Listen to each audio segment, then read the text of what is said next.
ఏంది లత కొద్దిగా మీకు అర్థమయ్యేటట్టు చెప్పాను. పిల్లలు ఉన్నారు, ఇద్దరు, వాళ్ళ అక్క ఉంది, వాళ్ళ అమ్మ ఉంది, పాపం వాళ్ళ నాన్న కూడా లేదు. మీకు పిల్లచాత ఉంది, వాళ్ళ అమ్మ ఎన్ని ఆశలు పెట్టుకుని ఉంటది. ఏమి నా కన్న కూతురు వయసుకు వచ్చిన కూతురు చనిపోయిందంటే ప్రాణము ఎక్కడ పోతుంది అనుకుంటున్నా తండ్రి తనలది. లేదన్నా ఏం చేసుకోదులే, ఏం లత చేసుకోదు. నీకు అమ్మ నాన్న ఉన్నారు లత. కన్న తల్లి చనిపోయినారంటే, కూతురు వయసుకు వచ్చిన కొడుకు చనిపోయినారంటే వాళ్ళు వాళ్ళ బాధ బతికిన ఒకటే చచ్చిపోయిన ఒకటే. మన మీద ఆశలు పెట్టుకుంటారు లత. తండ్రి తల్ల కూర్చు కొద్దిగా ఆలోచించండి.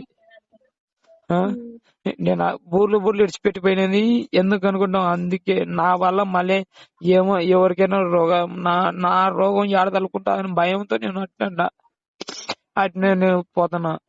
ఏమంటే మా అమ్మని ఒకతే మా అమ్మని చూసుకోవాలని నేను వచ్చాను. మా చెల్లెలు కూడా పెళ్లి అయిపోయింది. ఇంకెవరో నారు కొండలే కదా నేను ఉండేదని మా అమ్మ దగ్గరకు వచ్చాను నేను.